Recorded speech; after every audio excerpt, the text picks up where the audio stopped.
Hallo agus fáilte go trí seascad den program ag BBC-Alba hadal go cría cúis gan na scílach an ingantach an na Salesport for an h-Alba. Is me Iona Ballantyne agus ha mí tollite fáilte cúra sé nachgur son na chiad uair an Oifigear. sé bhaviiste bí na Cluinnidh Ball-Coise sa hanis na Oifigear Leasachaidh ag Comann Ball-Coise na h-Alba Sam Milne.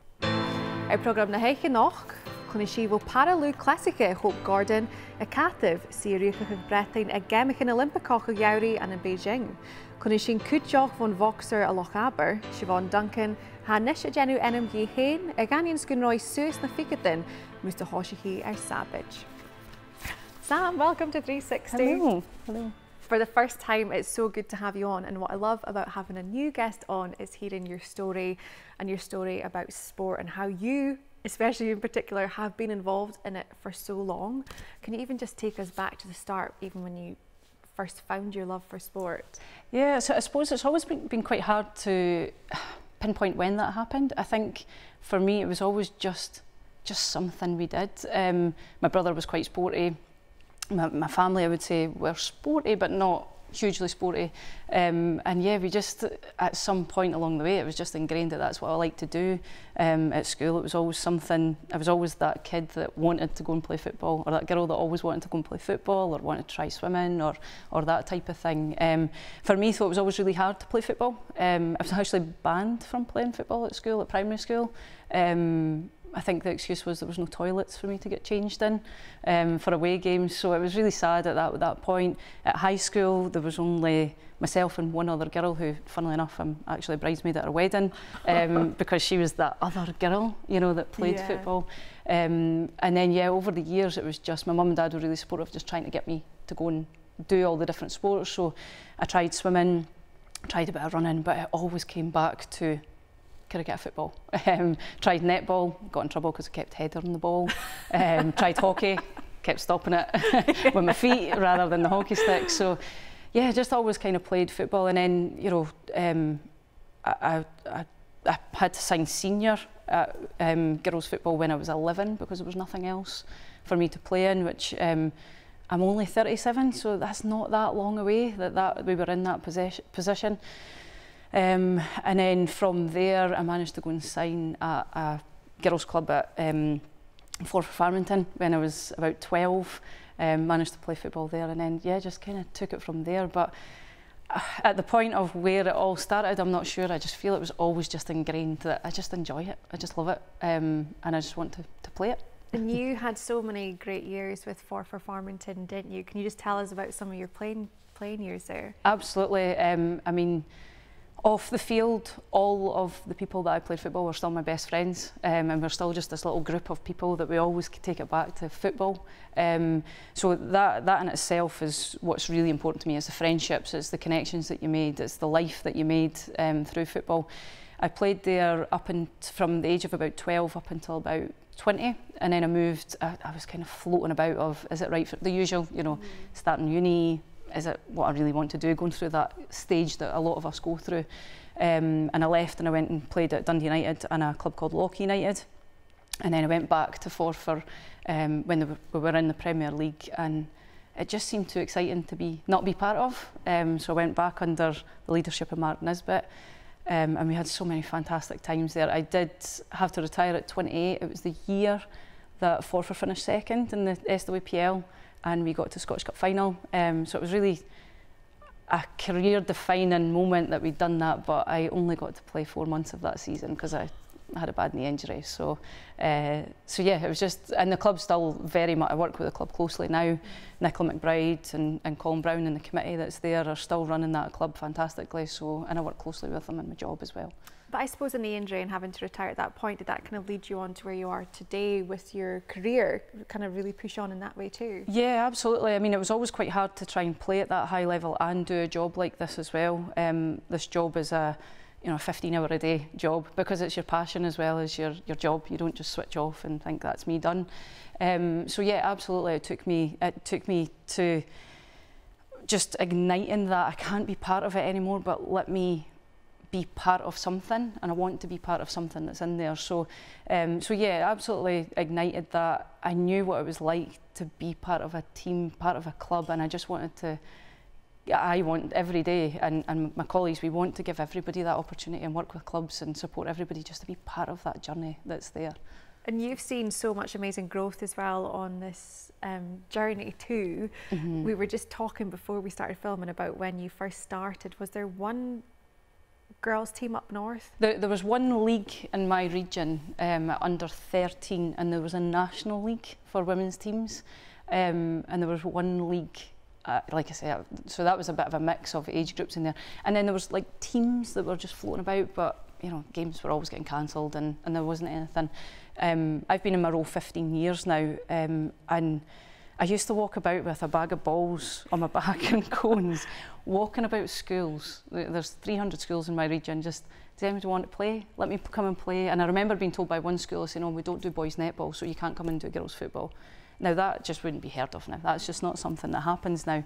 Now we're at the stage of clubs are coming to me, schools are saying, we can't cope with the demand, can you help? They're just, the numbers of girls want to play football is just fantastic. Where we used to maybe do 8 weeks of taster sessions in all the schools with the active schools coordinators and try and get girls just to try the game, but then you would have the battle of parents going, my daughter's not playing football. That's not a thing that we do. Now you put out one Facebook post and there's 30 turn up and you're going, oh, we need more volunteers and coaches, you know. So it's really just a fantastic journey to have watched and be part of that. Well, tell us just really quickly, so you started off with one league back then. How many have you got now? In my region, which is Tayside and Fife, we've got around about 8 leagues or 8 activities, because we don't host leagues at 10s and 12s, but you're talking, there's 40 teams at under 10s, there's Brilliant. 40 teams at under 12s, we've got 2 leagues running at the under 14s and under 16s. We still have the issue around the sort of 18 to senior, and how do we battle that, and that's obviously a challenge in there. But yeah, it's just fantastic to see. I was at my daughter's thing at the weekend there, and there was 70 girls at 5 and 6 year old playing football. Oh, it's amazing. It's so brilliant to hear, honestly. I love it. We will come back to more of that shortly. Perfect. Well, sé Sgioba Bhreatainn a haim sa chiad airis acin an teachcin sa. A sé casachal, chean dé Hope Gordon go spórs a sé an opar lámsa, agus ha inis an echtraí a chosnach mar a chiad for noch a ha noch son Sgioba Bhreatainn an sgìtheadh Lochlannach. Seo an Sgioba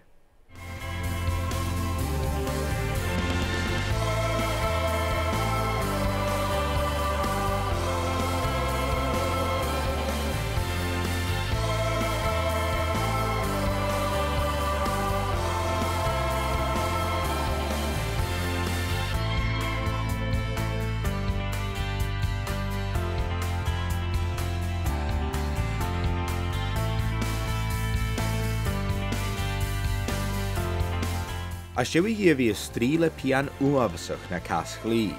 Hannig an para-lùth-chleasaiche alpanach gonna gúna gúlaí sonna gofol lámsar sonna casachot. I'd always had issues with my left leg growing up, specifically my knee.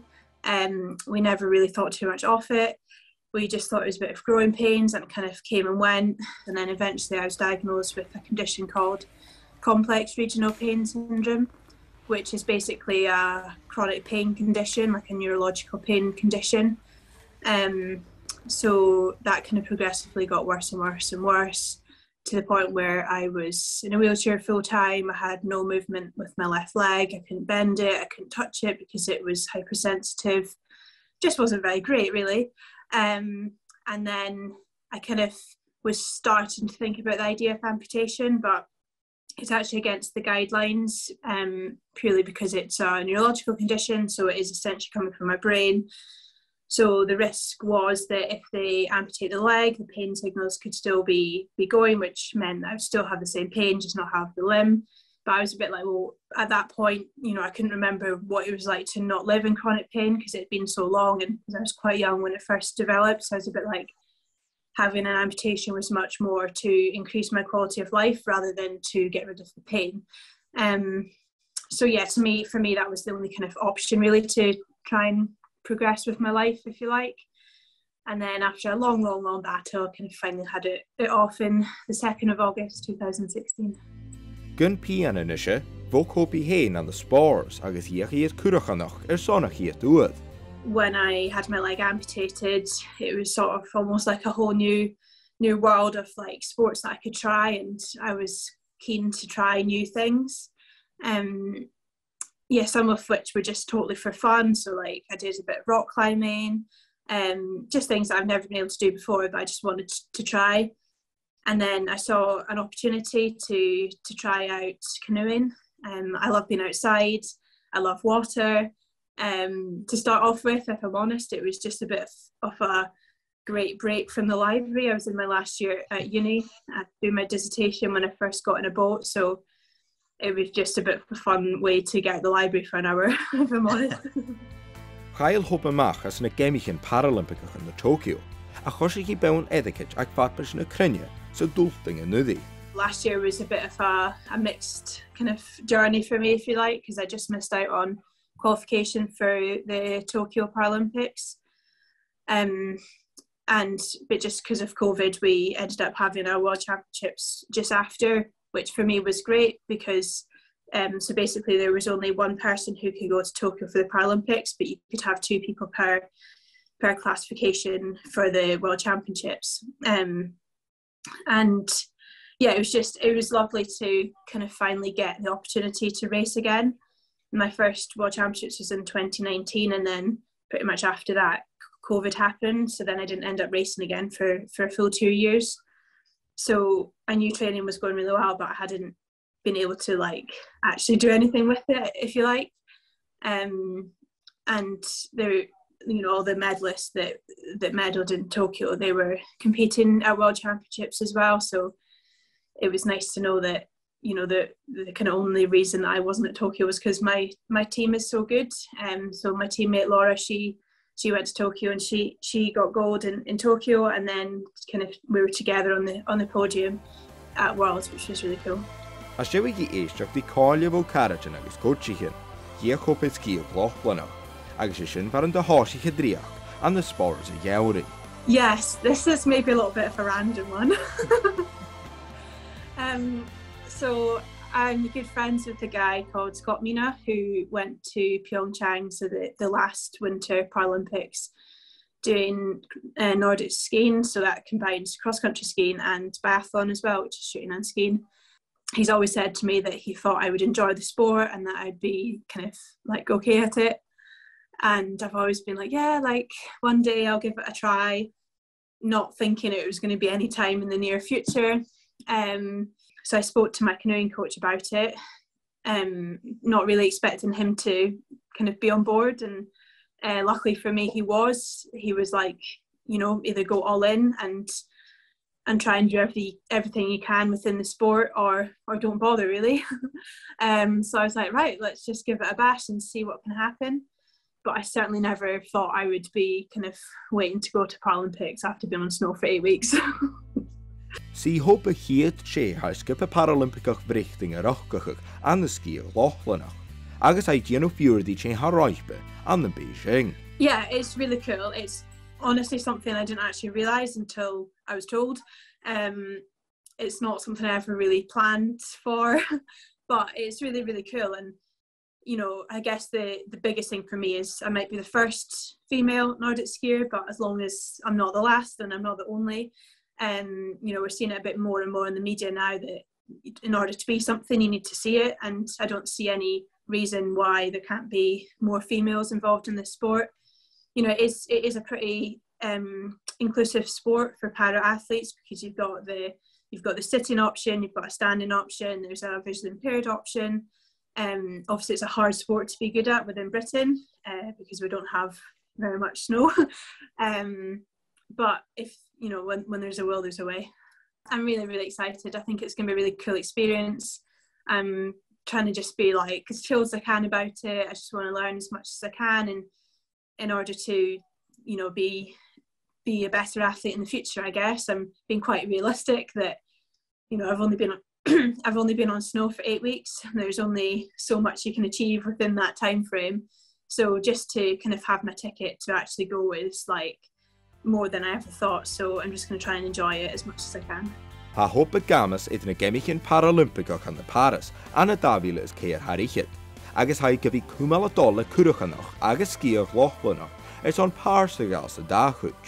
For the next couple of years, my focus is definitely gonna try and be on Paris and getting just getting there, and then be kind of doing as well as I can if I get there, hopefully. And then, you know, I'd like to definitely try and do a little bit more with Nordic skiing as well. How I'm going to balance the two together, not quite sure how that's going to work yet, if I'm honest. At the moment, I'm just trying to see through to kind of plan through to August this year, and then after that I think I need to just sit down and with both teams and kind of create a bit of a master plan.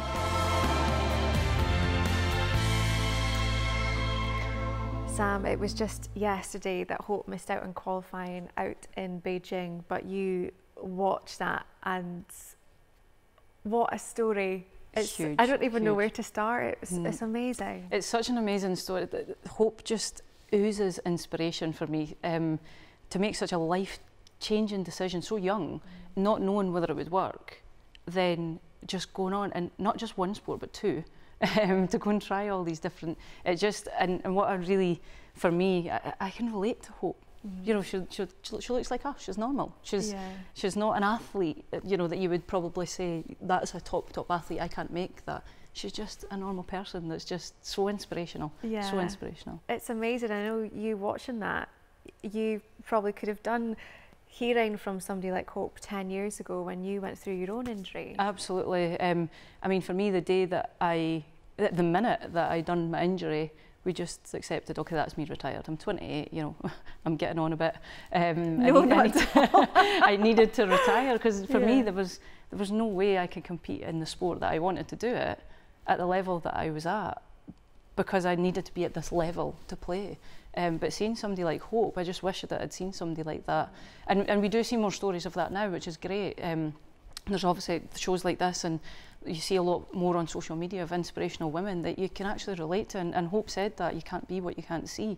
So many women could look at Hope, and young girls could look at Hope and go, actually, look what she's doing, and I can do that, you know. Yeah. It's exciting. You've had some life-changing events too happen since your injury, and I know that's kind of really spurred you on to, like Hope, maximise kind of everything and try new things too. Yeah, absolutely. So obviously I had my knee injury in 2012. In 2014 I was diagnosed with skin cancer. 2016 I had a baby, my first baby. 2019 I had a second baby, and for me I think probably my generation, we just had to accept that, you know, I'm a woman and that's what I do, and you know, I can't do anything. My knee's injured. I was dealing with the cancer. I was dealing with having a new baby, all these type of things. And I just accepted, no, I don't do sport anymore. I've had my time. Now at 37, I'm doing everything I can, because I've seen people. Now? Everything. I mean, I started running. I actually started running off the back of the Women's World Cup. Yeah. We were put out by Argentina. I was so angry. I couldn't cope with my emotions. We're still upset about that. And I decided to go out for a run, and everybody was going, what? And I was like, I'm going to go. And I ran 0.7 miles. It took me 11 minutes. And since then, I just started going, well, no, I'm going to keep doing that, because I'm looking at these women that can do it. Why can't I do it? Yeah. And then, yeah, running half marathons now. And then I started a women's football programme in the local town of just playing football. There's about 40 of us that take part every Sunday.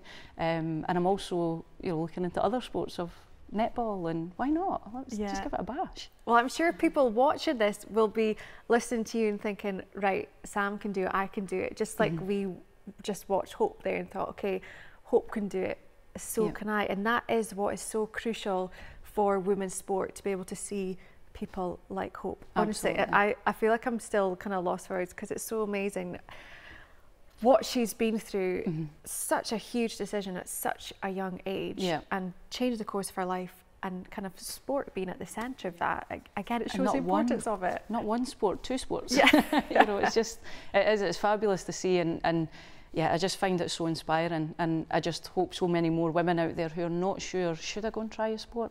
Just watch and see people like Hope, and see that, yeah, you can, just go and try it. For you, as somebody who has tried different sports throughout the years, what would you say to someone who's maybe a bit worried of trying something new? The biggest thing for me is probably for those people who are trying it, just go and try it. The idea of going is the scary part. once you're there, I'm sure it'll be fine. For those who are trying to run the programmes, think of the things to break down the barriers. Is it cost? Is it the time? You know, for example, our one on a Sunday night, we do it on a Sunday night because we're all mums and we do everything for our kids and their partners during the week, and Sunday night works for us. It's actually the perfect time, isn't it? Yeah, absolutely. It's a perfect time. You get them down to bed and away you go and play your football. But so for those leaders that are out there, the clubs that are out there, try and break down the barriers. Think of every barrier that could be for that 18-year-old girl, that woman, that young girl that's wanting to play, and just break those barriers down for them.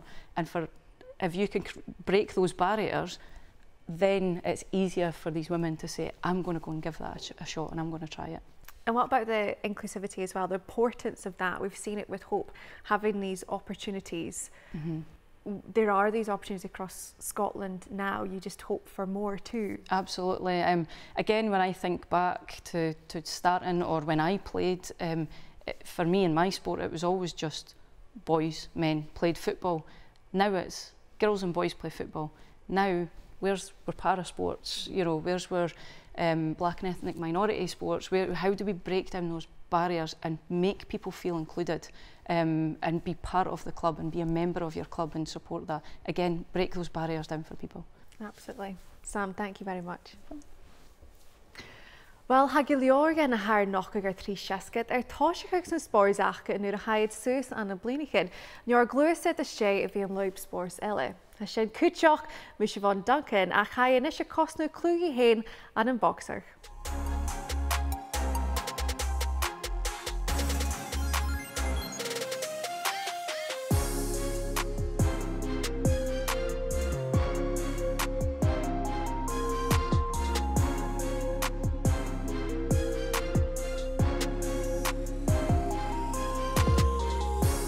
Tá Siobhan Duncan is chiad Bhreatainn ab anna Cuideachd anna bhí cumál fut a dóiseach, chu Comann sana bhí a bogsair in a share an an-Alba. I've always had a love for boxing. I used to just go to the boxercise classes. They used to have them on every night, and actually one of the coaches approached me and asked if I wanted to actually come to the proper boxing training because he could see a bit of potential in me, with just how I worked on the bags and how hard I could punch. So just went from there. I started joining. I was the only girl there, so I wasn't going to join because it was a bit of, oh, I'm the only female, it's full of males, but I went and I'm glad I went. It was only 4 years ago I started. Well, I actually took part in the classes. Oh, you're talking over 10 years they've been going on for. And I've been just dipping in and out of the classes and going, just trying to keep up exercise, but only started the proper boxing 4 years ago. The coaches there and even the boys that take part were just kind of like, they're like all my brothers now. They're great. There's a lot that have dropped out that when I first started, but there's still some there that continued over the years, and we're all so close, and it's a very good gym. Nu de háisí trénach sa rún boxí, bha had Siobhan anna bhí cumál fut is fálainn, chanán a bhí a farpis son chiad, ach gomal lua gari sin. It was still always fitness. Always. I didn't have the confidence at the start I would never have thought I would have been where I am just now. I'd never thought I would actually fight anyone or even win anything. So it was always fitness, and that's what I just wanted to build on. So I was pretty unfit at the time, so I just wanted to build that up, and there you go, here I am now. The more I went, I was dedicated to it. I went every night. My mum and dad helped me out with the kids, and I fell in love with it, and I was like, this is what I want to do. I want to start competing. And it was daunting at first, but yeah, I went for it. They only let you compete after a certain amount of time of training. So by the time I got to competing stage, that's when COVID hit. So we had what we do is a home show in Fort William. So we had a home show, that was my very first fight, and I got that one. And then it was only a couple of weeks after, we entered what they call the novice championships, and I won that one. I took gold home for that. And then that was in November, and then we went down to lockdown in March. So we had to stop, unfortunately. So after that, I think if COVID didn't hit, I've got a feeling I would have went far. My next step was to try and go into boxing Scotland and actually box for Scotland. Chud the pandemic start, Planighean Siobhan sa rún boxí, agus betig I dóin eile a lorach, anna bhí cumál fut. I was out running every day. shouldn't really admit that I was out during lockdown, but I was out running every day. I had my kids on the bikes, and actually the coach has actually done Zoom calls as well with us. We'd done classes, so the weather was lovely, so took the laptop outside and we'd done our classes outside. Ha fatbis yn boxi yn ysir chiad an an-Alba, agus ha Siobhan is ons gybi yrd sy'n gas, je hapit yn eichge. To be fair, it's still a bit slow at the moment. So again, we had another home show just there in November, so that was my first fight since lockdown, which I stopped her in the second round. And then a couple of weeks later, I was back in the novice and I beat her as well. It only took me 42 seconds to stop that fight. So so it's got me buzzing for more. So there is championships coming up again this month, March, but it's the elites. So it means there's no actual, there's no levels, so anybody can compete. So since I've only had a few fights, there can be girls coming in that do box for Scotland that have had about 70, 80 bouts. So my coach doesn't want to put me up against them, just in case, you know. But then you never know what level you're at until you try, do you? So. Like klaar am ik maar tjaun de hoofd training aan de boxer, zet de listen is more a haun. Rutte graag heel Siobhan, a good gym said. Big commitment. It's a very big dedication. So I work in a school, so I work 9 to 3, and then I've got my 2 kids at home as well. And I have to actually start. I've started coaching as well in the gym. So I coach the juniors. So their class starts from 6 till 7, and then it's my training from 7 till 8. So it's like a second home in there for me. But then again, I love it that much. I don't mind being in there. And as I say, my family helped me out with my kids loads. So I've got a lot of them to thank for helping me what I do. Ha Siobhan son barach fod yn eich eichging an de boxer, agus ein dagus gebid yn sgil heichgische, corum to Cuideachd, gus yn spors I achag. That's it, just try it. You know, I was very nervous at going in. I wasn't going to go in. I think I stood outside the gym for a long time and went and sat back in the car, but I'm so glad it's just those first steps. After the first few classes, that's it. And everybody's so welcoming. There's no boxing's only for men, you know. And I'm hoping loads more girls. I'm trying to get more girls into the gym just now, but it's just those first steps. I think they all go, oh, I'm not getting hit in the face, but you have to have that wee bit of something up there to want to be hit in the face or hit someone. Sam, there's probably so much that you can relate to in that feature. Even just the fact that Siobhan started boxing in her late 20s, like we were just talking about before, taking up a new sport at any age. Yeah, it's so inspiring. Again, another inspirational woman there. When I think that I had to accept that I was retiring at 28 and she's starting a new sport at 28. What I really like about it as well is that she's talked about just going for the health and fitness, and then something else came, and I feel I come across a lot of women who really focus on trying to do exercise for weight loss, but actually what she's went is just to get a bit healthy and a bit fitness, and look where, you know, where she is now. The rest comes with it, and I can vouch, boxing is brilliant. And I'm so sad that my boxing gym closed at the start of COVID, so I need to find a new one.